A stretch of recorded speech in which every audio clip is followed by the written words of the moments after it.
Justice Hema committee റിപ്പോർട്ടിലെ പ്രധാന കണ്ടെത്തലുകൾ സുതാര്യമായി പുറത്തുവിടണമെന്ന് വിമൻ ഇൻ സിനിമ കളക്ടീവ്. വിവരങ്ങൾ പുറത്തുവിടാതെ നിർദ്ദേശങ്ങൾ നടപ്പാക്കാമെന്ന വാദം സമ്പ്രദായത്തെ പരിഹസിക്കുന്നതാണ്. സിനിമാ വ്യവസായത്തെ പ്രതിസന്ധിയിലാക്കുന്ന അനീതികൾ പുറത്തുവരണമെന്നും WCC ഫേസ്ബുക്കിൽ കുറിച്ചു. റിപ്പോർട്ടിൽ തുടർ നടപടികൾ വേണമെന്ന് AIYF-ഉം ആവശ്യപ്പെട്ടു. ചലച്ചിത്ര മേഖലയിലെ സ്ത്രീകൾ നേരിടുന്ന പ്രശ്നങ്ങൾ പഠിച്ച ജസ്റ്റിസ് ഹേമ കമ്മിറ്റിയുടെ റിപ്പോർട്ട് പുറത്തുവിടണമെന്ന വിവരാവകാശ കമ്മീഷന്റെ ഉത്തരവിനെ സ്വാഗതം ചെയ്യുകയാണ് വിമൻ ഇൻ സിനിമ കളക്ടീവ്.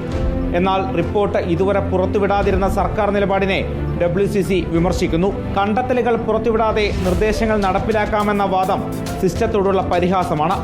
പ്രധാന കണ്ടെത്തലുകൾ പുറത്തുവരുന്നത് പരിഹാര നടപടികൾ പ്രാവർത്തികമാക്കാൻ സഹായിക്കും.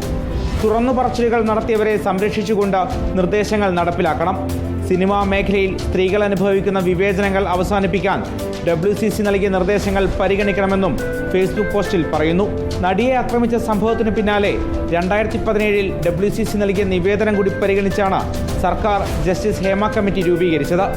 1 കോടിയിലേറെ ചെലവിട്ട് കമ്മിറ്റി തയ്യാറാക്കിയ റിപ്പോർട്ട് സർക്കാർ പുറത്തുവിടണമെന്ന് മുൻപും WCC ആവശ്യപ്പെട്ടിരുന്നു.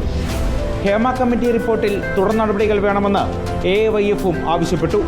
വിവരാവകാശ നിയമപ്രകാരം വിലക്കുള്ളവ ഒഴികെ റിപ്പോർട്ടിലെ എല്ലാം പുറത്തുവിടണമെന്നാണ് കമ്മീഷന്റെ ഉത്തരവ്. റിപ്പോർട്ടർ, കൊച്ചി.